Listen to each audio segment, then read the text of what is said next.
सखी सहेली।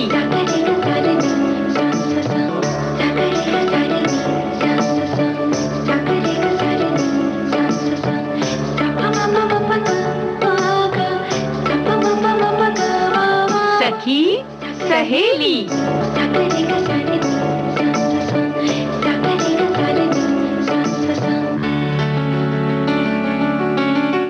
सभी सखियों सहेलियों को रेणु चतुर्वेदी और मंजरी वर्मा का नमस्कार। और भाई ऐसा है ना कि बहुत सारे दिवस होते हैं, खास खास दिन, और हम लोग तो मतलब प्रत्येक सोमवार और से लेकर शुक्रवार तक तो मुलाकात करते हैं सखियों से, लेकिन उसी में अगर कोई खास दिन पड़ जाता है तो मजा अलग आ जाता है। बिल्कुल, हम लोग उसकी चर्चा भी करते हैं और आज भी खास दिन है। हाँ, साक्षरता दिवस है, विश्व साक्षरता दिवस, वहीं फिजियोथेरेपी डे भी है जी। तो आज इस पर तो हम चर्चा करेंगे ही मंजरी। उसके साथ साथ हम अपनी सखियों को बता दें कि आज हम सचिव विधि सेवा प्राधिकरण न्यायाधीश यतिन गमे जी से कुछ विधिक जानकारी भी अपनी सखियों को देंगे। जाहिर है कि वो न्यायाधीश है, और उसके साथ साथ हम कुछ और भी विषयों पर चर्चा करेंगे, जैसे कि गैस के सिलेंडर प्रयोग करते समय हमें किन चीज़ों के लिए सावधान रहना चाहिए, सतर्क रहना चाहिए। और आज तो हमारे लिए रोजगार की बात है, तो मरीन इंजीनियरिंग में क्या रोजगार की तलाश हम करते हैं, क्या होता है, उसके बारे में बताएंगे। और वहीं घर में खासतौर से जो संबंध जो होते हैं हमारे, खास तौर से कहते हैं ना कि स्त्रियों की दुश्मन होती हैं तो उनको क्या हम मतलब सच है या नहीं है, या कैसे हम उसको संभाल सकते हैं, इसको गलत साबित कर सकते हैं, तालमेल कैसा होता है, इस बारे में भी है ना चर्चा करेंगे। बिल्कुल सही बात है। और आज जो खास दिन है यानी कि 8 सितंबर 2020, लेकिन प्रत्येक वर्ष हम मनाते हैं ये विश्व साक्षरता दिवस। बिल्कुल। और रेणु जी, शिक्षा प्राप्त करना जो है वो सभी का अधिकार है। हम सभी का यही प्रयास होना चाहिए कि हर व्यक्ति, चाहे वो बच्चा हो, बड़ा हो, महिला हो या बेटियां हो, सभी को एक समान शिक्षा मिलनी चाहिए। और शिक्षा की ज्योति जो है वो घर घर पे जलनी चाहिए। आज के दिवस को मनाने का यही एक उद्देश्य होता है कि शिक्षा की जो अलख है, कहते हैं, वो हर घर में, हर जगह जगह। और एक शिक्षित समाज हमेशा प्रगति करता है, और जब समाज के लोग शिक्षित होते हैं तो देश की प्रगति होना अपने आप हो जाती है। बिल्कुल सही बात है। लेकिन अगर हम अपने देश की बात करें तो साक्षरता, जो पुरुषों की साक्षरता जो है वो करीब 82% है, और वहीं स्त्रियों की, हमारी सखियों की जो है वो साक्षरता जो प्रतिशत है वो काफी कम है, 65 है। तो इसको थोड़ा सा बढ़ाना होगा, और इसके लिए हमारी बहनें ही जिम्मेदार होंगी, यानी कि बच्चों को पढ़ाएं। और लेकिन काफी पहले जो था काफी कम था, 14% से बढ़कर हम यहाँ तक पहुंचे हैं।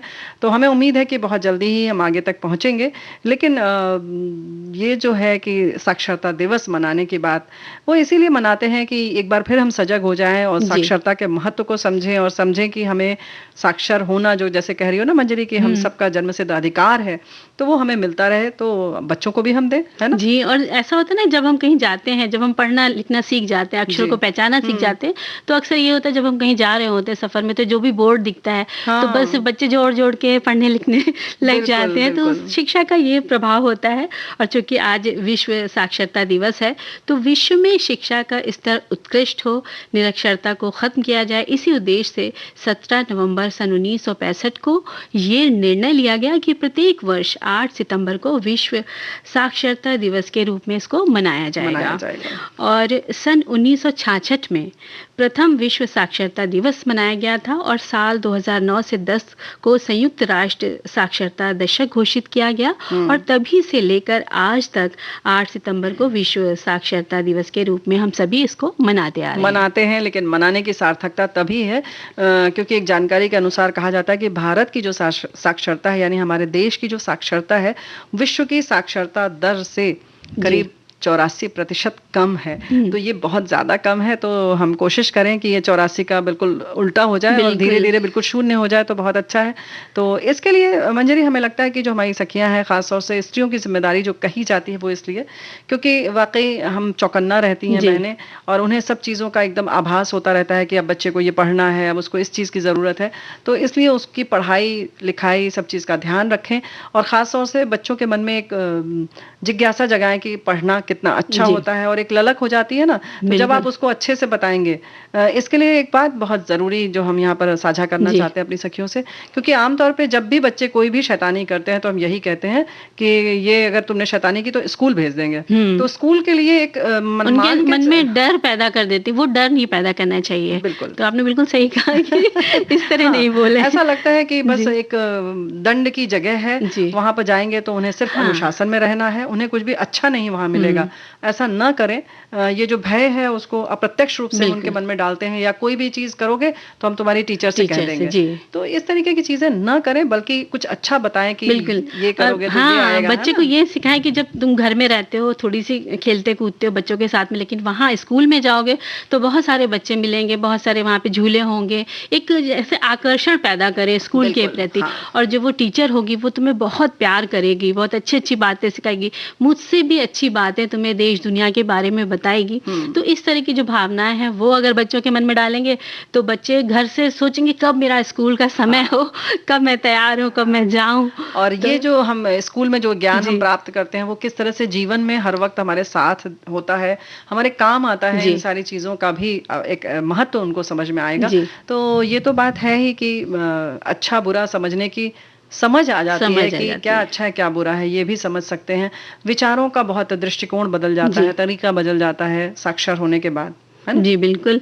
और क्या आज के दिन क्या होता है कि जब दिवस मनाना है तो स्कूलों में भी बहुत सारी चीज़ें एक्टिविटीज़ होती हैं, वहाँ पर क्या कहते हैं प्रतियोगिता रखी जाती हैं, आयोजन किए जाते हैं, चाहे नाटक रखे जाते हैं, डांस के थ्रू, गाने के थ्रू, उस तरह से किया जाता है। और इस आज के दिन जो लोग जा सकते हैं बस्तियों में जाकर शिक्षा का प्रचार प्रसार करना चाहिए, बल्कि आज के दिन को नहीं रेणु जी, इसको हमेशा के लिए करना चाहिए। हर दिन सोचना चाहिए कि हमें किसी एक बस्ती को चयन कर लेना है, उस बस्ती में जाकर उन बच्चों को इकट्ठा करके उन्हें शिक्षा देनी है, और उनके माता पिता को इस शिक्षा के महत्व के बारे में जरूर बताना है कि आपके बच्चों के लिए शिक्षा कितनी जरूरी है। और इसके लिए एक बात जो जैसे कह रही हो ना मंजरी की, लोगों को पढ़ाएं या करें, इसके लिए ये बात सच में बहुत जरूरी है कि जो भी हम लोग साक्षर हैं, जो जितने लोग भी पढ़ लिख लेते हैं, कोशिश करें कि कम से कम एक व्यक्ति को तो साक्षर बनाएं। बिल्कुल। और जाहिर है मुश्किल काम है, लेकिन कर सकते हैं, मन में ठान लेंगे तो कर सकते हैं। जी, ये बहुत अच्छी बात है कि मन में ठान तो लें, तो मन में ठाने। और बहुत सारी बातें तो हम करते रहते हैं, लेकिन बेहतर है कि अब ये प्रतिज्ञा का समय आ गया है कि हम सोचें और उस पर कुछ अमल करें कि हमें क्या करना है। जी। और साथ में क्या कहते हैं कि जो वहाँ पर बच्चे होते हैं, अक्सर क्या होता है जब हम बस्तियों में जाते हैं तो उनके माता पिता को समझाना बहुत मुश्किल होता है। वो अपने बच्चों को, लड़कों को तो भेज देंगे लेकिन बच्चियों को नहीं भेजेंगे। अगर हम कहते हैं उनसे कि भाई आप अपने बच्चों को भेजिए, तो बोलेंगे इन्हें क्या करना है, इन्हें तो घर का काम करना है, घर का काम भी करना है, और हम पढ़ा भी देंगे तो हमें क्या फायदा, ये तो शादी करके दूसरे के घर चली जाएंगे। ये जो धारणाएं बन जाती है मन में, इनको हमें इन गांठों को खोलना है कि नहीं, शिक्षा सभी के लिए जरूरी है। और एक बात और है, ये जो है ये एक बहुत महत्वपूर्ण बात इससे उठकर आती है मंजरी, कि हमने सोचा कि बेटी दूसरे के घर चली जाएगी, हमें क्या फायदा, हम समाज को क्या दे रहे हैं। अगर उस बेटी को हमने पढ़ा लिखा दिया तो एक समाज में आप शिक्षित नागरिक दे रहे हैं। तो ये जो समाज की जो हम बनावट की बात कर रहे हैं, एक स्वस्थ समाज के संरचना की बात कर रहे हैं, इसके विषय में भी हमें सोचना होगा। जी बिल्कुल रेणु जी, आपने बहुत अच्छी बात की। बेटी जो है, बेटी अपने घर में तो पढ़ती ही पढ़ती है, आसपास भी पढ़ाती है, लेकिन वो दूसरे घर जाती है तो वहाँ के जो, जब उसके अपने बच्चे होते हैं या और परिवार में सदस्य होते हैं, चाहे वो देवर हो चाहे नंद हो, उनको भी वो पढ़ाने में मदद करती, क्योंकि अक्सर होता है कि परिवार में गए तो बच्चे छोटे हैं, नंद देवर हमारे छोटे हैं, तो उन अगर आप पढ़िए तो आप उन बच्चों को पढ़ा सकती हैं। बिल्कुल। और पढ़ाई लिखाई से सिर्फ ये भी नहीं होता है कि हम दूसरों को पढ़ाते हैं, बल्कि और भी बहुत सारे फायदे हैं। लेकिन अब मंजरी जब कुछ गाना वाना हम सुन लेंगे तभी इस पर चर्चा करेंगे, है ना? जी बिल्कुल।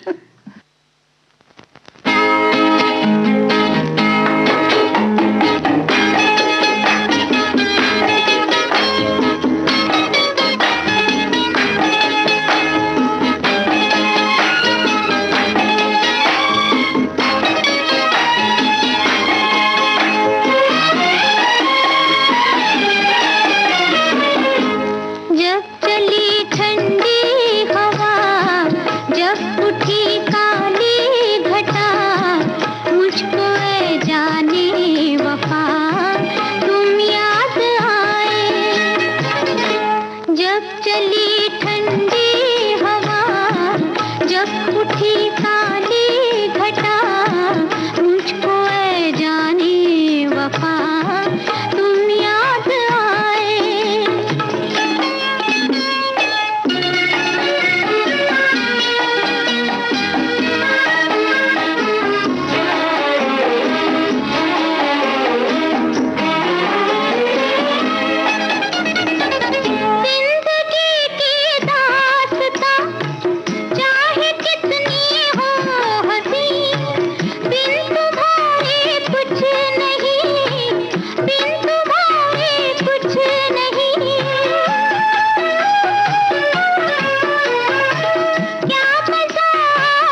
ये तो भाई ठंडी हवा चलने की बात है, लेकिन जो हम साक्षरता की बात कर रहे हैं वो वाकई हम बहुत कुछ कर सकते हैं इसमें। अक्सर हमने ऐसे देखा भी है कि जैसे हमने कहा ना कि किसी एक को पढ़ाने की कोशिश करें कि साक्षर बनाएं। और साक्षरता से केवल ये मतलब नहीं है फायदा कि हमको पढ़ना आ जाएगा, कहीं का बोर्ड हमें पढ़ना आ जाएगा, दवाएं पढ़नी आ जाएंगी या उसकी एक्सपायरी डेट पढ़नी आ जाएगी, ऐसा नहीं है। विचारों में बहुत बदलाव आता है, आपके विचार खुलते हैं, आप बहुत सारे अलग अलग आयाम उसके देखते हैं। सिर्फ ऐसा ही नहीं सोचते हैं कि नहीं हमने जो सोच लिया वही ठीक है। थोड़ी सी रिजिडिटी या जिद जो होती है वो कम होती है, आपको लगता है नहीं इनके भी विचार का हम स्वागत करें। ऐसे बहुत सारे और भी लाभ हैं उसके। बिल्कुल। और रेणु जी, इसी बात पर मुझे याद आया कि मेरी एक पड़ोस में रहते थे, तो उनका एक किस्सा है कि उस समय घरों में महाराजिन वगैरह रखी जाती थी, तो उनके एक घर कमरा दे दिया जाता था, वो लोग रहते थे। तो उनकी बहू थी, वो पता चला कि वो 8वीं तक पढ़ी थी, तो उसका मन और करता था कि वहाँ के बच्चों को देख करके कि मैं और पढ़ूं। तो उसने एक दिन अपने मन की बात रखी सामने, तो हम लोगों ने मतलब जो हमारे जो पड़ोस में थी उन्होंने कहा कि तुम शुरू करो पढ़ना, एडमिशन ले लो। उन्होंने स्कूल वगैरह बता दिया, उसने एडमिशन ले लिया। अब वो पढ़ती थी तो क्या होता था, घर का सारा काम खत्म किया उसने, फिर पढ़ना शुरू किया। शाम होते ही होते खाना वाना खत्म हुआ उसके घर का, उसकी सास ने कहा अब जो है कुप्पी जलती थी उस समय, तो डिबरी तेल की डिबरी जलती है, तो उसने कहा कि बुझा दो भाई, बुझा दो, क्योंकि तेल खर्च हो रहा, तो बेचारी बुझा देती थी। क्योंकि पुराने लोगों को तो ऐसा लगता था कि ये मतलब व्यर्थ जा रहा है, हाँ बेकार हो रहा है। और एक उम्र के बाद हर कोई ये भी सोचता है कि अब पढ़ के क्या फायदा। बिल्कुल। तो उनकी जो सास थी वो ऐसे ही सोचती थी, तो फिर उसने जिस घर में वो रहती थी तो उन्होंने उनसे बात करी, तो उन्होंने कहा कि उसने कहा कि बिटिया यहाँ आंगन का जो बल्ब जलता है रात भर, तो हम इसी में पढ़ लें आके। तो उन्होंने कहा हाँ पढ़ लो, आंगन का बल्ब तो जलता ही है रात भर। तो वो जो थी वहाँ पर जाकर नीचे उतर के आती थी और पढ़ती थी। और इस तरह उसने सुबह भी उठ के जल्दी आ जाती थी, फिर पढ़ती थी। तो इस तरह से उसने क्या किया कि 9th किया, उसके बाद 10th किया, और 10th में अच्छे नंबरों से वो पास हुई, डिवीज़न पास हुई। और उसके बाद पता चला कि मतलब हम लोग से जब मिलते थे तो वो बताती थी कि देखो अब वो जो बहू है वो एक स्कूल में आया कि नौकरी पे लग गई है। तो ये बहुत बन गई, ये बहुत बड़ी बात है। और मंजरी ये जो है ना, ये सखियों से हम यही कहना चाहते हैं कि इस तरीके का क्या हम अपने आसपास कर सकते हैं। ये तो चलिए उस बहू रानी की इच्छा थी पढ़ने की, लेकिन क्या हम किसी को इस तरह से मोटिवेट कर सकते हैं? क्या वो ललक जगा सकते हैं कि नहीं तुम पढ़ो पढ़ो पढ़ो, उसके महत्व को बताएं, उसको समझें समझाएं, पढ़ाना चाहिए। इस तरीके से कुछ प्रयास करें जिंदगी में, तब हम मान सकते हैं कि हमारा जीवन या हमारी पढ़ाई सार्थक हुई। बिल्कुल। अपने साथ पढ़ते पढ़ते अगर हम किसी को पढ़ा सकते हैं तो अच्छी बात है। ऐसे एक वाकया और था, अब किस्सों की बात आपने करी है, तो एक और थे हमारे दूर के थे, उन्होंने बताया था किस्सा कि उनकी जो बेटी थी वो मतलब पढ़ने 1 साल पढ़ा, अगले साल वो फेल हो गई। तो उनकी जो बगल में साथ वाली उसकी दोस्त थी वो उससे आगे निकल गई, जबकि दोनों साथ ही पढ़ रही थी। बचपन से साथ में थी, लेकिन 1 साल वो फेल हुई तो पीछे हो गई। तो उसने कहा कि अपनी फ्रेंड से कहा कि तुम जो हो मतलब चाहो तो मुझसे पढ़ लो, मैं तुम्हें पढ़ा दूंगी। तो उसने कहा ठीक है। वो रोज आती और उसकी दोस्त उसको रोज पढ़ाती थी। अच्छा। और उसके पढ़ाने से क्या हुआ कि वो अगले साल अच्छे नंबरों से पास हो गई। लेकिन उसके घर वाले बहुत खुश हुए। लेकिन जब वो उसकी जो दोस्त थी पढ़ाती थी तो उसकी मम्मी बोलती थी कि तुम इतना टाइम उस पर देती हो, तुम्हें क्या फायदा। तो उसने अपनी मम्मी से कहा कि नहीं मम्मी, वो 1 साल जो पीछे का मैं उसको पढ़ा रही हूँ, मैं तो पढ़ चुकी हूँ, मैं तो आगे आ गई हूँ। लेकिन जो भी सब्जेक्ट है, चाहे वो शिक्षा शास्त्र हो, चाहे अर्थशास्त्र हो, सबकी डिफिनेशन, सबकी जो परिभाषाएं हैं, उसके जो बहुत सारे पॉइंट्स हैं, वो मुझे वापस याद हो रहे हैं। और मेरे पास भी वही दोहरा ले रहे हैं, मेरे पास भी वही सब्जेक्ट है, विषय है। तो हमें तो फायदा ही, जब हम एग्जाम देने जाएंगे तो हमें पिछला भी याद है और आज का भी याद है। तो मैं दोनों को मिला के लिखूंगी तो मेरे नंबर कम होने वाले हैं नहीं। और वाकई दोनों लड़कियों ने, वो भी लड़की पास हुई और जो पढ़ा रही थी वो भी अच्छे नंबरों से और पास हुई। क्या बात है। एक तो ये बहुत अच्छी बात कि जो फेल हो गई उसने बहुत अपने आप को, निराशा को जकड़ने नहीं दिया खुद को। और दूसरा ये कि जो आगे निकल गई थी उसने भी उसको समझाकर मना लिया कि मतलब अपनी दोस्त की उसने बहुत अच्छी मदद करी। नहीं, क्योंकि आमतौर पर ऐसा होता है कि बहुत ग्लानि की भावना हो जाती है और हमें लगता है कि हमारी जो सहेली थी वो तो आगे निकल गई, अब हम इसको कैसे अपनी शक्ल दिखाएं, कैसे बात करें, या ये मन में धारणा भी रख लेते हैं कि इसको तो बड़ी नक्शेबाज हो गई है, अब ये तो आगे निकल गई। तो इन सारी चीजों से ऊपर उठे और साक्षर होने का और पढ़ने लिखने का यही फायदा है कि इन छोटी छोटी चीजों में न फंसे, बल्कि कुछ उदार होकर आगे की अपनी सोचें और भविष्य के बारे में सोचें। तो ये तो वाकई बड़ी अच्छी बात है और बहुत अच्छा लगा सुनकर मंजरी ये कि हमें भी इस तरह से सोचना चाहिए कि कोई हो तो मदद करे, या ये जो उसने जैसे पढ़ाई की और खुद जो पढ़ाया, तो जाहिर है कि जो उसने अभी तो उसको फायदा हुआ ही पढ़ाई में, उसके बाद आजीवन वो सारी परिभाषाएं उसको बिल्कुल कंठस्थ हो गई होंगी। बिल्कुल। तो ये सब वैसे भी कहते हैं कि विद्या जो है वो कभी भी कम नहीं होती। विद्या का दान जितना भी हम बांटेंगे उतना ही बढ़ेगा। तो बस भाई हम कोशिश करते हैं कि सखियां हमारी इसी तरह से दान करती रहें और खुद समृद्ध होती रहें शिक्षा के मामले में। और आज तो भाई एक और भी दिन है खास, फिजियोथेरेपिस्ट डे है आज। हाँ, तो इसमें खास तौर से होता क्या है कि ये भी हर दिन हम इसलिए खास तौर से मनाते हैं कि ये तो पता भी चले, क्योंकि ये फिजियोथेरेपी बहुत बाद में आया हुआ एक विज्ञान है, कह सकते हैं एक थेरेपी है जिससे मतलब ठीक होने का एक तरीका है, जिसको बहुत पहले मालिश वालिश करते थे लोग और बैठा देते थे हड्डियां। लेकिन अब बहुत तरीके बदल गए हैं, है ना, बहुत सारे पॉइंट्स हो गए जिनको दबा करके ठीक किया जाता है। बहुत सारे मतलब सेक उपकरण है, चाहे आपके कंधे का दर्द हो चाहे कहीं का भी हो, वो लोग सीख के बराबर करते हैं, तो उसका फायदा कहीं ना कहीं शरीर को होता ही है। बिल्कुल होता है। और बहुत सारी चीजें जो फिजियोथेरेपिस्ट ठीक करता है वो बाकी किसी इलाज से नहीं होता है। जैसे कहीं जकड़न हो जाती है या कहीं की जो मसल्स है वो एकदम आकड़ जाती है, तो स्टिफ हो जाती है, उन सबको सेकने के बाद फिर उसमें कुछ वाइब्रेशन जैसा भी सेकते हैं, फिर उसके बाद उसकी कुछ व्यायाम करवाते हैं तरह तरह से। वो खास तरीके के जो व्यायाम होते हैं वो भी बहुत जरूरी होते हैं, और वो अलग अलग बीमारी के लिए अलग अलग तकलीफ के लिए अलग अलग होते हैं। अलग अलग प्रेशर पॉइंट भी होते हैं, उसको भी वो करते हैं, और मांसपेशियों में लचीलापन वापस आ जाता है। तो अपनी, और वैसे अगर आप एक्सरसाइज घर में ही व्यायाम करते रहें तो आपकी बॉडी हमेशा लचीली रहेगी। और जब भी फिजियोथेरेपिस्ट के पास जाना है तो डॉक्टर अगर आपको रिकमेंड करता है, कहता है कि आप इसके पास जाइए, तभी आप उनका ट्रीटमेंट लेने जाइए। वो तो ले ट्रीटमेंट, लेकिन लें क्योंकि आमतौर पे ऐसा होता है कि जैसे फ्रोजन शोल्डर है, जैसे कंधों का जम जाना, तो वो क्या होता है कि लगता है ठीक है थोड़ा हाथ नहीं उठा रहा है, बहुत बड़ी समस्या है। क्योंकि आमतौर पे वो जो जाता पहले चलाते थे या हैंडपंप चलाते थे, वो सारी जो हमारा व्यायाम है वो नहीं रहा।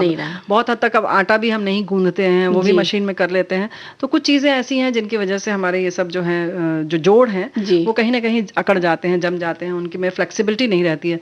तो इस तरीके के व्यायाम बहुत जरूरी हैं। तो जब भी कभी डॉक्टर अगर आपसे कहते हैं, चिकित्सक, कि आप जाएं एक्सरसाइज करें, तो मंजरी ये जो घर में भी करने की बात है ना, वो उतना हो नहीं पाता है। जी, आपने सही कहा है। अगर फिजियोथेरेपिस्ट बता भी देता है कि आप ऐसे से हाथ को हिलाइए, ऐसे गर्दन को करिए, तो लेकिन वो घर पे उतना नहीं हो पाता। जितने प्रेशर से वो करते हैं, उनका दर्द भी हम बर्दाश्त कर लेते हैं। और घर में अगर आपके कोई भी कर रहा होगा हेल्प, तो आप जरा सा दर्द होगा तो आप उसको डांट देंगे कि नहीं, ये हमें खुद अगर अकेले भी करना है तो अगर हमें 20 बार करना है तो हम 8 बार 10 बार करके छोड़ देंगे। तो बेहतर है कि आप फिजियोथेरेपिस्ट के पास जाएं, और जो उनके पास उपकरण होते हैं वो बड़े सहायक होते हैं।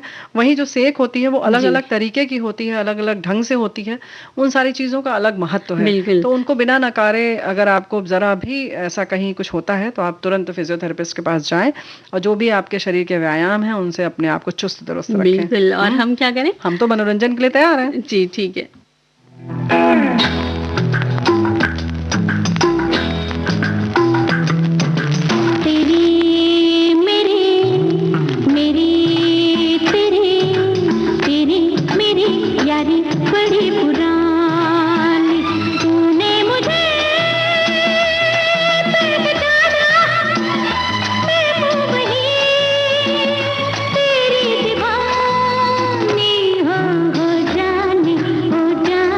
जाने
गाना तो बहुत अच्छा है। तेरी मेरी यारी। और इस प्रोग्राम में सखियों के साथ यारी तो बहुत पुरानी है अपनी। बिल्कुल पुरानी है, लेकिन बहुत सारी चीजें ऐसी हैं जिनसे यारी तो हमें रखना पड़ता है, लेकिन बड़ी सावधानी के साथ रखनी होती है ना, जैसे गैस के सिलेंडर है। और ये बात आपने बहुत ही अहम जो बात है आपने उठाई है यहाँ पर, कि महिलाओं का वास्ता पड़ता ही है, किचन में हमेशा रहना है, उनको खाना वाना बनाना है। तो सिलेंडर की जो बात हुई है, ये हम इसके प्रति हम लोग को बहुत जागरूक रहना चाहिए। बिल्कुल। और जैसे कि अक्सर ऐसा होता है कि हम जो उसका जो ऊपर का है वो स्टैंड को समझकर और बड़े अच्छे से उसका प्रयोग करते हैं, क्योंकि उस पर कढ़ाई वगैरह रख देते हैं, क्योंकि उसका जो गोला होता है सिलेंडर के ऊपर, बाटला जो होता है उसके ऊपर जो गोला होता है उस पर आराम से कढ़ाई, तवा, ये सारी चीजें जो हमारे अतिरिक्त सामान होता है, बर्तन रख देते हैं या कोई और सामान रख देते हैं, ढेर सारे कपड़े रख देते हैं, पॉलिथीन बैग्स रख देते हैं, या कपड़े के कागज के जो बैग्स हैं वो रख लेते हैं। मतलब उसका हम उपयोग बहुत ज्यादा करते हैं। हालांकि ये उपयोग बिल्कुल ना करें, क्योंकि कभी भी कोई आपातकाल हो तो वो स्थान खाली होना चाहिए। बिल्कुल आपने सही कहा, बिल्कुल खाली होना चाहिए।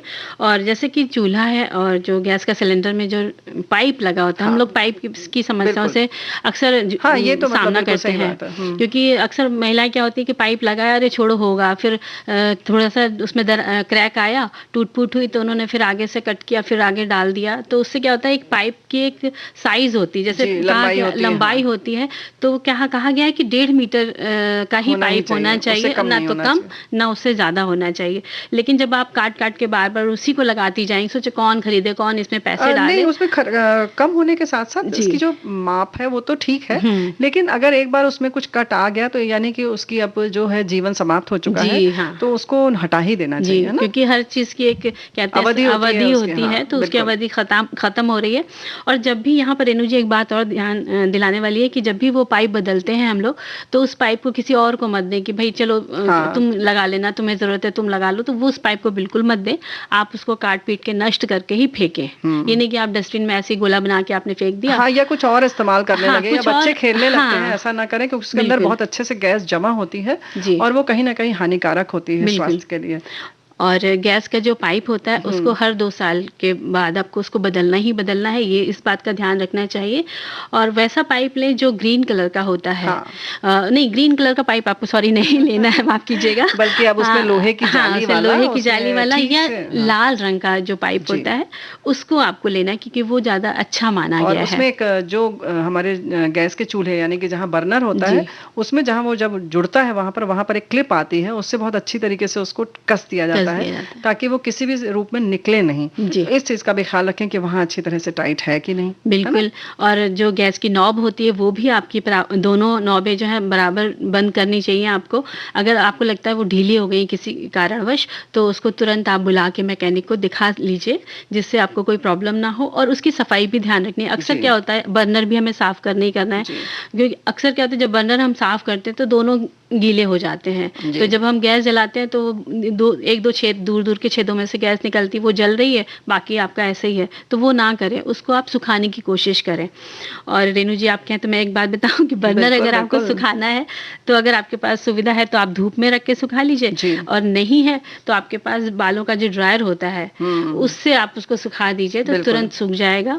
लेकिन बेहतर यह है कि आप दोनों को एक साथ न धोएं, और क्योंकि आपको समस्या होगी और उसमें से गैस जो निकलती तो रहेगी, जलेगी है नहीं, और वो कहीं ना कहीं नुकसान दे सकती है, घातक भी हो सकती है। वहीं पर जो हमारा प्लेटफॉर्म होता है उसके बीच में से जो पाइप जाती है उसके बीच में हम अक्सर नहीं देख पाते हैं, तो उसको आगे पीछे खींच कर देख लें कि कहीं उसमें कोई चूहे आदि ने उसको कुतर तो नहीं दिया, या कहीं उसमें छेद तो नहीं हो गया है। क्योंकि ये जो गैस होती है वो नीचे रहती है, उड़ती नहीं है ऊपर, तो अक्सर उसकी महक आपके नाक तक नहीं आती है और बहुत नीचे जमती रहती है। नीचे फैलेगी तो अगर नीचे फैलती है तो इसकी महक नहीं मिलती है। और अगर आप 1-2 बार आप आ चुके और आपकी आदत पड़ गई तब तो आपको बिल्कुल ही ये महक नहीं लगेगी। तो इसके लिए सतर्क रहना बहुत ज़रूरी है। और जब हम गैस सिलेंडर बदलते हैं तब भी बराबर आश्वस्त हो जाएं, जो सिलेंडर आया है उसको भी देख लें कि उसमें कोई पहले ही उसे जो लेकर आया है उसको करवा दें कि आप पहले इसका परीक्षण कर लें, इसमें कहीं कोई लीकेज तो नहीं है, भले ही समय लगे कोई बात नहीं, लेकिन आप उसको पहले उसका परीक्षण जरूर करवाएं। बिल्कुल, उसकी सील बंद हो, कैप बंद हो, उसको खोल के आप चेक कराएं। तो ये चीज ध्यान रखने वाली है। इसी के साथ साथ गैस सिलेंडर के पास भी कोई ज्वलनशील पदार्थ या बिजली के उपकरण नहीं होने चाहिए। और जो कभी कभी आप खाली सिलेंडर जहाँ पे पावर पॉइंट होता है, प्लग पॉइंट होता है, आप उसके नीचे खाली जगह तो आप वहीं रख देती है, तो वो चीज ना करें। और इसके साथ ही रेगुलेटर जो है वो आप किसी दूसरी कंपनी का मत लगाएं। जिस कंपनी का आपका सिलेंडर है उसी का लगाएं, क्योंकि उनकी नाप एकदम, जो नॉब की नाप होती है एकदम फिट होती है। बिल्कुल, उसमें जो गास्केट लगा होता है वो भी उसी के अनुरूप होता है, और इसके लिए भी एक निश्चित अवधि होती है, उसके बाद उसको भी बदल दें, क्योंकि वो उसमें भी टूट फूट होती रहती है। कहीं अगर लीक हो रहा है तो एक बार आप उसके नॉब को भी जरूर देखें। और रेनू जी, उसके बर्नर जो रेगुलेटर होता है उसके ऊपर भी एक लॉक आता है जी। तो जरूरत है तो आप उसको भी एक्स्ट्रा लगवा के रखें, और जब भी कभी आप घर से बाहर जाएं तो पूरी चीजें प्रॉपर बंद करके ही जाएं। इस बात का गैस के सिलेंडर से गैस बंद रखें ताकि वहां से पाइप से भी गैस बाहर न जाए। और उसके साथ साथ जब भी गैस खाली होती है, यानी कि आपका एक गैस, अक्सर सबके पास 2 सिलेंडर होते हैं, तो गैस जब खाली हो जाती है तो जो हम खाली रख रहे हैं उसमें भी वो सफेद वाला जो ढक्कन होता है वो विशेष प्लास्टिक का बना होता है, यूं ही नहीं होता है, वो खास होता है ताकि वो गैस के दबाव को बर्दाश्त कर लेता है। उसको अच्छी तरह से लगा कर ही हटाएं। और जो दूसरा खाली सिलेंडर होता है वो अक्सर हम पहले वाले के साथ में ही रखते हैं, ये भी ना करें, बिल्कुल उसको कहीं दूर रखें जी। और रेणु जी, कई बार लाइटर से जब हम गैस जलाते हैं तो क्या होता है कि लाइटर जल नहीं रहा है और गैस हमने पहले ऑन कर दी, तो क्या होता है चारों तरफ वो फैल जाती है, तो जब लाइटर जलेगा ना, पकड़ेगा तो आग एकदम ऊपर उठती है, तेज से उसकी लपट आती है। उस बात का ध्यान रखिए कि अगर लाइटर से 1-2 बार में नहीं जला तो आप थोड़ा सा फूंक दें, और नॉब बंद करके फूंके, जिससे आसपास की जो गैस लीक हुई वो हट जाए। और बेहतर है कि अगर एक बार लाइटर से नहीं जल रहा है तो लाइटर भी बदल दें जी। थोड़े दिन में। उसकी भी समस्या रहती है, और वो भी खराब हो जाता है। हाँ, तो लीकेज का ख्याल रखें। एक बात और है कि जहाँ पर सिलेंडर रहता है, आजकल जो हम लोग कैबिनेट जैसा बनाते हैं मॉड्यूलर किचन में, तो जो उसका दरवाजा बंद रख लेते हैं, उसमें एक मेड़ भी बना देते हैं, यानी कि ऊंची, वैसा न रखें। आपको गैस का सिलेंडर उठा के ना निकालना पड़े, उसको सीधे आप खींच लें, ऐसी व्यवस्था होनी चाहिए। क्योंकि अक्सर हम ऐसा करते हैं कि उसमें भी अपनी खूबसूरती के चक्कर में उसमें भी एक ऐसा दरवाजा लगा देते हैं, उठाना पड़ता है। ऐसा न करें, क्योंकि अक्सर अगर कहीं लीक हुआ और ऐसा कुछ हुआ तो आप उसको खींच नहीं पाएंगे जी। तो वहाँ का सब व्यवस्था जो है ऐसी होनी चाहिए कि आप उसको तुरंत बाहर कर सकें। बिल्कुल। और जब भी ऐसी कोई स्थितियां आए तो आप क्या करिए, खिड़की वगैरह खोल के रखिए, दरवाजे खिड़कियां खोल के रखिए। ऐसी स्थिति आए तो कोशिश करके सबसे पहले तो ये करें कि नॉब किसी भी तरह से हिम्मत करके बंद कर दें। थोड़ा बहुत अगर आपका हाथ मतलब जलने की कंडीशन आती है तो भी उसको बर्दाश्त कर लें, या कोशिश करें कि हाथ पे कुछ कंबल वगैरह करके और तुरंत उसको पहले नॉब बंद करें। अगर थोड़ी सी भी कहीं से भी लगता है आपको कि लीकेज हो रही है या आग लग गई है तो जी। और रेणु जी, इसमें ये भी कहा गया है कि अगर ऐसा आग लग रही है तो आप क्या करिए, गीला कपड़ा, मोटा कपड़ा, चादर हो या आपके पास दरी हो, वो गीला करके तुरंत आप सिलेंडर के ऊपर ढक दीजिए। तो क्या होगा, जो ऑक्सीजन का जो वहाँ पे कटाव है वो बंद होगा, तो अपने आप आग बुझ जाएगी। तो वो चीज हमें ध्यान रखनी है। और कभी गलती से भी सिंथेटिक कपड़े को भिगोने मत लग जाइएगा। और खुद भी आप काम करिए किचन में तो ज्यादातर सूती कपड़े पहन के करिए। तो भाई ये सब तो सिलेंडर की जो उसकी बात है, ये सतर्क रहना बहुत जरूरी है। और क्योंकि हमें लगता है कि ये चीजें थोड़ा सावधानी रखना जरूरी है, आपातकाल कभी भी आ सकता है। बिल्कुल। तो इन सब चीजों से सतर्क रहना बहुत जरूरी है। बिल्कुल।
आवाज से हो,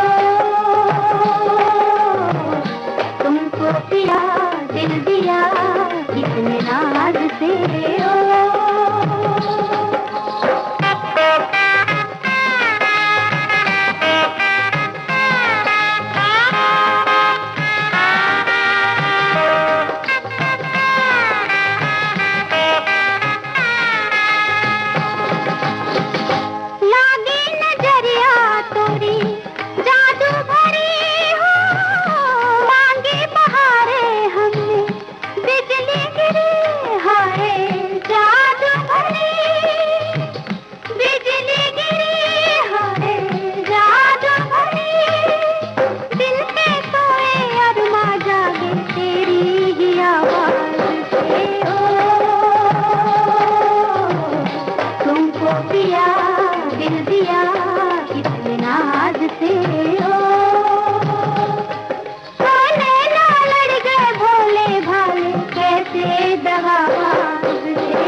नमस्कार सखियों, आइए सुनते हैं महाराष्ट्र राज्य विधि सेवा प्राधिकरण के न्यायाधीश यतिन गमे से रेणु चतुर्वेदी की बातचीत का दूसरा भाग।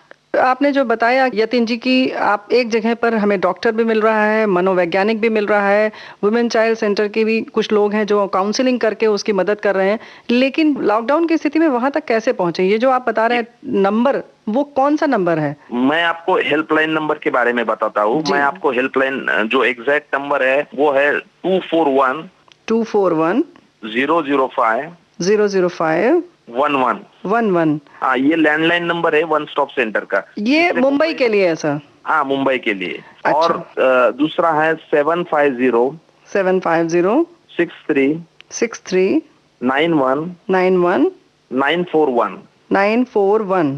हाँ, ये मोबाइल नंबर है जी। तो इसके माध्यम से आप हम ये चाहते आपका ये क्वेश्चन अप्रोप्रिएट है कि इस परिस्थिति में पीड़ित फिजिकली वहां पे नहीं आ सकती जी, तो हम चाहते हैं कि ये नंबर पीड़ित के पास कैसे पहुंचे जी। इसलिए हमने पैरालीगल वॉलेंटियर्स एक टीम तैयार की है। अच्छा। जो टीम मुंबई में अलग अलग एरिया में नॉन गवर्नमेंट ऑर्गेनाइजेशन के कोऑर्डिनेशन से वर्क करती है, यानी कि गैर सरकारी संस्थानों के साथ एक समन्वय स्थापित करके लोगों तक जागरूकता फैला रही है। जो रूट लेवल पे काम करती है उनको हमने ये नंबर सर्कुलेट किया है। किसी भी माध्यम से ये नंबर पीड़ित तक जा रहा है जी। वो कैसा है, तो अगर पीड़ित के किसी क्लोज रिलेटिव ने उसको बताया, किसी फ्रेंड ने बताया या कोई क्लोज वाला पर्सन है उनको मालूमात है, अगर पीड़ित ऑनलाइन है तो ये ट्रेस करती है तो उसको भी ये नंबर मिल जाएगा। तो उसके बेसिस पे ऊपर हमको लगभग 600 से भी ज्यादा कॉल ये 4 महीने में आए हैं वन स्टॉप सेंटर के ऊपर। 4 महीने में 600 से भी ज्यादा कॉल आई हैं। यहाँ पे पीड़ितों के कॉल आए हैं, वहाँ पे उन्होंने अलग अलग समस्याएं बताई है। वहाँ पे अगर उस परिस्थिति में डिस्टेंस भी है तो हमारा यही अप्रोच रहा है कि उस परिस्थिति में भी डिस्टेंस सर्विंग कैसा किया जाए, उसके लिए हमने काउंसलिंग वहाँ पे फोन पे भी काउंसलिंग की है। इस परिस्थिति में पुलिस को भी किसी सर्कमस्टेंसेस में मदद ली है, पुलिस की मदद लेके उस विक्टिम तक पहुंचे है जो इमरजेंसी में उसको वहां से रेस्क्यू करके कहा तो भी जहाँ पे गवर्नमेंट का शेल्टर है वहां पे उसको इमीडिएटली शिफ्ट किया जाए, जिसके बेसिस पे उसका जो राइट है उसका मतलब अच्छी तरह से प्रोटेक्शन कर सकते हैं। तो यतिन गमे जी, ये तो बहुत महत्वपूर्ण बात है कि किस तरह से आप फोन पर काउंसलिंग कर रहे हैं और कोशिश कर रहे हैं। हमारा पूरा जो प्रशासन है लगा हुआ है, न्यायपालिका लगी हुई है, प्राधिकरण लगा हुआ है कि हमारी जो बहनें हैं वो सुरक्षित रहें, संरक्षित रहें और सुकून से रह सकें। अब हम जानना चाहते हैं कि किस तरीके की समस्याएं ज्यादा आती हैं घरेलू हिंसा में, किस तरह की समस्याएं ज्यादा आती हैं सर? देखिए, घरेलू हिंसा में महिलाओं के ऊपर जो अत्याचार का टाइप है वो अलग अलग कैटेगरी में डिवाइड होता है एक्ट के अंतर्गत। अच्छा। जैसे कि फिजिकल इल ट्रीटमेंट, किसी को शारीरिक हिंसा के रूप में आता है, किसी को मारहान करना, कि या किसी असॉल्ट करना, फिजिकल असॉल्ट उसमें कवर होता है। मतलब सीधे सीधे कहें कि मारना पीटना या तंग करना। जी हाँ, ये शारीरिक इल ट्रीट में कवर होता है जी। उसके बाद में है वो मेंटल हैरेसमेंट करके जो फिजिकल टच नहीं होता मगर इस तरह का बर्ताव करना, कृत्य करना जिसके कारण उसका ह्यूमिलिएशन होता है, उसका इल ट्रीटमेंट होता है, उसको मानसिक दर्द होता है, इसी तरह का कृत्य करना। यानी कि सामान्य रूप से हम जैसे कहें कि हमें कहीं कहीं ये लगता है कि हमारी कोई यहाँ पर राय नहीं रखी जा रही है, हमारी बात नहीं सुनी जा रही है, इससे लगता है कि बहुत ज्यादा प्रताड़ित से महसूस करते हैं और होते भी हैं प्रताड़ित। हाँ, निश्चित तौर पे से किसी को ह्यूमिलिएट करना, उसको बेइज्जती करना, उसको बोलना, आपको कुछ समझ में नहीं आता, आप अपनी वो यहाँ पे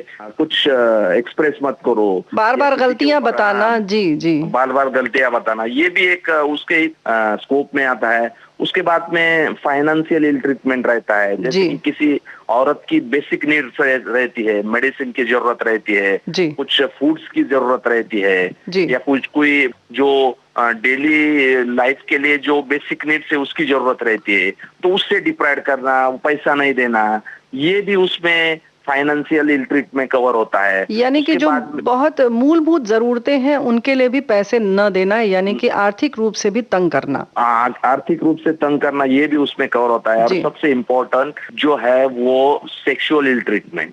आपको मालूम है अभी सेक्सुअल असॉल्ट के केसेस बहुत बढ़ते जा रहे हैं। ऐसी बात नहीं है, किसी बाहर वाले लोग परपिट्रेटर है, एक्यूज है, पर यहाँ पे दिखाई दे रहा है कि घर में भी ऐसी परिस्थिति निर्माण होती है जिस परिस्थिति में उसके ऊपर ये लैंगिक अत्याचार होते हैं।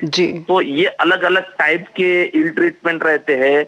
इस इल ट्रीटमेंट के विक्टिम्स ये महिला रहती है, ये घर से लोगों से ये कृत्य होता है। उस परिस्थिति में ये विधि सेवा प्राधिकरण उसको लीगल असिस्टेंस प्रोवाइड करने के लिए हेल्प प्रोवाइड करता है। यहाँ पर यतिन जी मुझे लगता है कि एक दो विषय और है, जैसे कि जो हमारी सखियों के लिए खास तौर से हम उनकी ओर से जोड़ना चाह रहे हैं।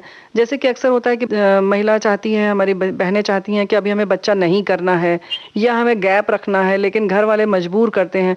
ये भी एक तरीके की प्रताड़ना ही होती है उसके लिए, या वो अपने बच्चे की परवरिश कैसे करे ये भी उसकी इच्छा के विरुद्ध किया जाता है। ये छोटी छोटी जो चीजें होती हैं वो बहुत ज्यादा तंग करती हैं, कभी कभी जानलेवा भी हो जाती हैं।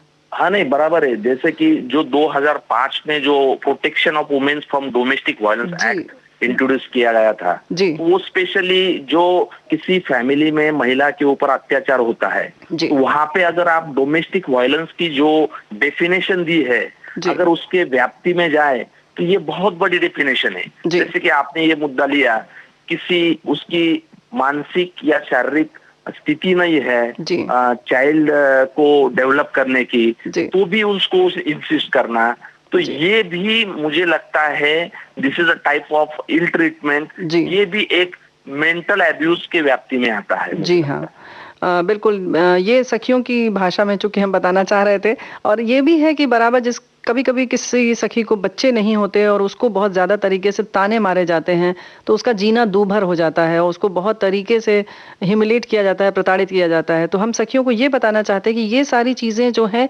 वो आपके साथ नहीं होनी चाहिए। इसके लिए न्यायपालिका आपके साथ है, और आप न्यायपालिका की शरण में कैसे जाएं, इसके लिए विधि सेवा प्राधिकरण का निर्माण किया गया है। उसकी मदद से आप पूरी तरह से कानूनी सहायता ले सकती हैं। सखियां सुन रही थीं महाराष्ट्र राज्य विधि सेवा प्राधिकरण के न्यायाधीश यतिन गमे से रेणु चतुर्वेदी की बातचीत का दूसरा भाग। इस बातचीत का अगला भाग आप सुनेंगे अगले मंगलवार।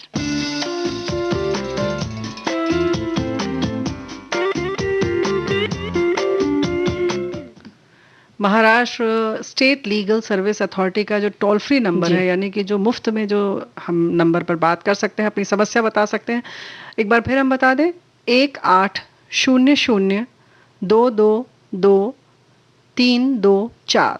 और ये तो हो गया हमारे राज्य की बात है, लेकिन अगर हम राष्ट्रीय स्तर की बात करें तो इसके लिए एक नंबर तो उन्होंने बताया ही है, 15100, यानी कि 15100। वहीं एक नंबर जो है लैंडलाइन नंबर है, यानी कि 011-2338 2778। तो इस तरह से हम सेवा प्राप्त कर सकते हैं। और बहुत सारी चीज़ें हैं, कानून बने हुए हैं, लेकिन ज़रूरत है कि हम किस तरह से आवाज़ उठाते हैं। जानकारी होना चाहिए। और हम तो यही चाहते हैं कि सभी सुखी रहें, मस्त रहें, खुश रहें और इस तरीके की ज़रूरत ना पड़े, और इसीलिए साक्षर होना बहुत ज़रूरी है ना मंजरी? बिल्कुल बिल्कुल मैम रेणु जी। और चलिए सुन लेते हैं एक गीत।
तो आगे तो भाई मंगलवार है ना, मंगलवार है और हम बात करते हैं करियर की। और हमने शुरू में ही बताया मरीन इंजीनियरिंग में किस तरह से किस तरीके की भविष्य की संभावनाएं हैं और हम बच्चों को किस तरह से भेज सकते हैं। बिल्कुल, और इसमें जानना बहुत जरूरी है जी। और एक अच्छा विषय है ये, क्योंकि क्या होता है कि रेणु जी, जब समुद्री लहरों से खेलता हुआ जहाज हम देखते हैं, पानी के थपेड़े और समुद्र से आती हुई जो ठंडी हवाएं होती हैं, जो उसका एक विहंगम दृश्य होता है, उसको देख करके सोच करके उसकी कल्पना करके ही रोमांच की अनुभूति हो जाती है। और जब इस फील्ड में करियर की बात आती है तो कई देशों की सैर और एक अच्छे पैकेज की मन में एक कल्पना आती है कि हम जाएंगे तो मिलेगा, और फिर हर किसी का मन करता है कि वो देश दुनिया के नज़ारों को देखे।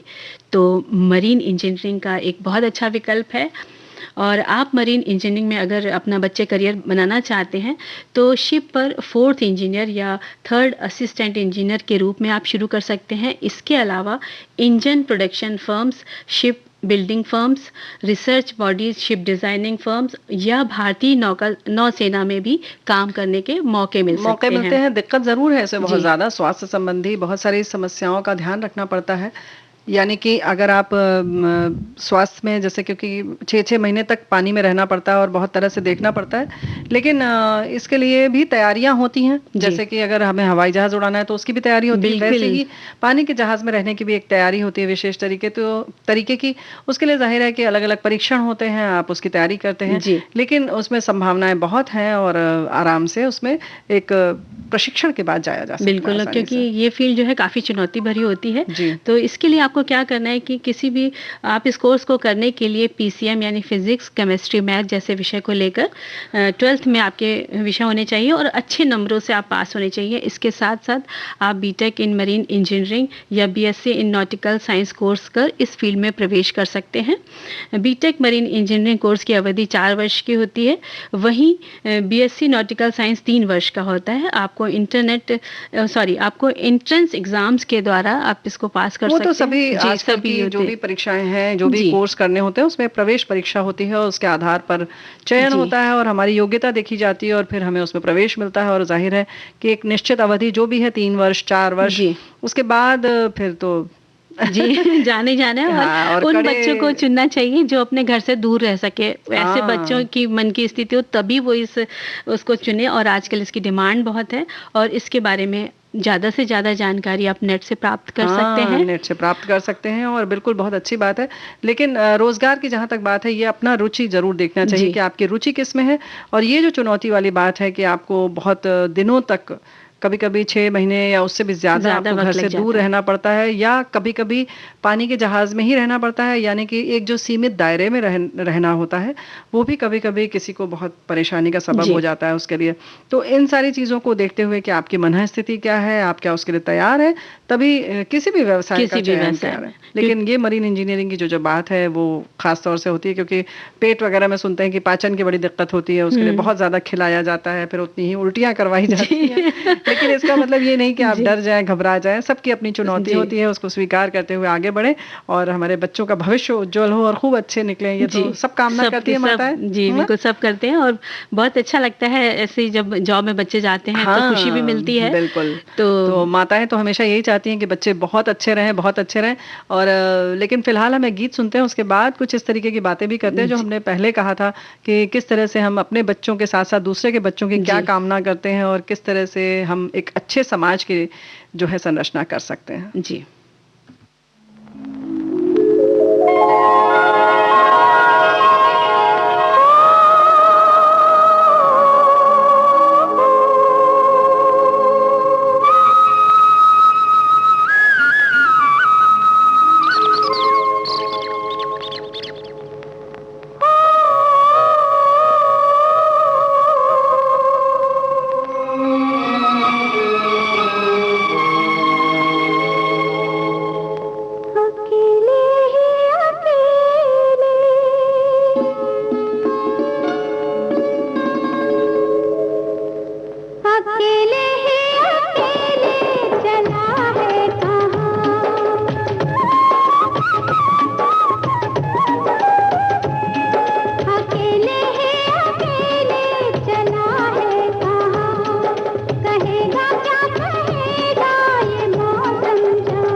मुझे रोके ये राज जान ले,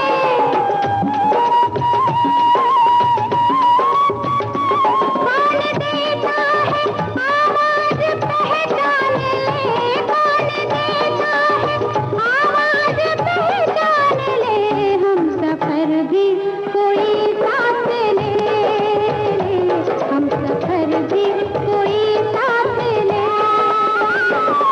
अकेले ही अकेले चला है कहाँ, कहेगा क्या कहेगा ये मौसम जवां, ओ ना जा ना जा, आजा आजा राही अलबेले, हम सफर भी कोई साथ ले, हम सफर भी कोई साथ ले, अकेले ही अकेले चला है कहाँ। ये तो बात अकेले बिल्कुल ही सही है। अकेले। कोई साथ ले ले। लेकिन जो हम एक बात कर रहे थे कि एक स्वस्थ समाज की संरचना की बात है, तो हम जी। बहुत सारी चीज़ों के बारे में थोड़े से भी दुखी होते हैं, तो मंजरी अक्सर कुछ ऐसा सोचने लगते हैं कि हम परेशान हैं तो सामने वाला भी उतना ही परेशान हो जाए, या जैसे कि अक्सर ये तो खास तौर से देखा ही गया है कि अगर हम बहू के रूप में हमें बड़ी परेशानी जी। हुई तो हमारी बहू आएगी तो हम भी वही करेंगे, है ना? हाँ, ये चीज समस्या होती है, लेकिन होती ऐसा है, इसको दूर बिल्कुल। करने की कोशिश करनी चाहिए। बिल्कुल कोशिश करनी चाहिए, जी। क्योंकि अभी जैसे कि बड़ा मतलब एक बड़ा कहना चाहिए सामान्य सा और आम सा ये वाक्य है, वाक्य। औरत ही औरत की सबसे बड़ी दुश्मन होती जी। है। हम बड़े आसानी से इस बात को कहते हैं, लेकिन हम खुद क्या कर रहे हैं इस पर हमने कभी गौर ही नहीं किया, है ना? वहीं हम कह देते हैं कि उसे और किसी शत्रु की जरूरत ही नहीं है, क्योंकि उसके पास तो सामने शत्रु है। और वहीं फिर कभी कभी इतने परेशान हो जाते हैं कि ऐसी प्रार्थना भी कर देते हैं कि ऐसी शत्रुवत औरतों की बेटियों को भी उनके जैसी ही औरतें मिले, तब शायद दूसरे की बेटियों का दुख समझ में आए। तो ये जो बात है, मतलब यहाँ तक कि ये अगर हम चीज़ गलत, मंजरी से जी। परेशान है तो सिर्फ मंजरी नहीं, उसके बच्चे परेशान हो। हाँ, ये चीज़ अब गलत है। बताइए, अगर ये तो वही हो गया कि हमने एक सामान्य सी बात अगर हम करें, यानी कि हम लोहे से लोहे को काट रहे हैं या आग से जी। आग को बुझाने की कोशिश कर रहे हैं, तो क्या ये उचित है? क्योंकि बिल्कुल नहीं उचित है। हमेशा जब परेशानी हो तो हम शांति से धैर्य से काम लेना चाहिए, या कहीं युद्ध की स्थिति होती हो हम शांति की बात करते हैं ना? जी, बिल्कुल। और ऐसे रिश्तों में क्या करना चाहिए, आपस में समझदारी से काम लेना चाहिए। जब भी आपके यहाँ शादी होती है, नई बहू आती है, हाँ। तो पहले तो आपस में अपने परिवार के जितने भी सदस्य हैं, उनमें आपस में ऐसी बात कर लें कि भई हमें कैसे एक रहना समझौता है, कर एक लेना समझौता चाहिए। कर लें कि बेटी अगर है, इसमें बेटी का बहुत बड़ा रोल होता है। बेटी अगर चाहे तो अपनी माँ और पापा सबको समझा सकती है कि देखो मम्मी, अगर मैं आज तक बना रही थी खाना तो मेरी तारीफ हो रही थी, आप करती थी, लेकिन अब जो बहू आएगी, भाभी आएगी, वो बनाएगी तो आप उसकी ज़्यादा तारीफें करना, क्योंकि वो हमेशा आपके साथ रहेगी और वो आपकी एक दिन बेटी बन जाएगी, और मुझे तो वापस कहीं दूसरे घर में जाना है, तो उसको आप अपने बेटी की तरह स्वीकारिएगा, उसकी तारीफ कीजिए। और अगर कुछ भी गलती हो जाए तो ऐसा एक नियम बना लीजिए अपने घर में कि बड़ा हो चाहे छोटा, लेकिन गलती पर उसको सॉरी करना है, चाहे वो माँ करे, चाहे पापा करे, चाहे बहू करे। लेकिन यानी इस- कि बड़े जी। छोटे कोई भी हैं, इसमें उम्र का लिहाज नहीं होना चाहिए, या हमारा कार्यालय हो, कहीं पर भी हो, जी। अगर कोई गलती कर रहा है तो उसमें क्षमा मांग लेने में कोई बुराई नहीं है। बिल्कुल। और ये जो बहुत अच्छी बात कही मंजरी की, इसमें सिर्फ बेटी नहीं, अगर मां जी इस बात की पहल कर सकती हैं, बेटी को ये हिदायत दे सकती हैं कि बेटा देखो तुम तो हो, और वो आ रही है कहीं और की बेटी अपना घर द्वार छोड़कर, तो उसको एक खुशी देना हमारी जिम्मेदारी है, तो हम उसकी भी तारीफ करेंगे, तुम मत नाराज होना। जी। तो ये देखना पड़ेगा कि किसके घर में कौन कितना समझदार जी, है। आपस में पहले तैयार कर लेना चाहिए। और ये चीजें सिर्फ वहीं तक नहीं सीमित होती है, समाज के हर क्षेत्र में, चाहे वो आपका व्यवसाय हो, रोजगार हो, कहीं पर भी हो, इन सारी चीजों को मिलाकर चलना चाहिए। लेकिन आज हमारे कार्यक्रम का समय समाप्त हो रहा है, तो हमें इजाजत दीजिए। रेणु चतुर्वेदी और मंजरी वर्मा का नमस्कार। नमस्कार।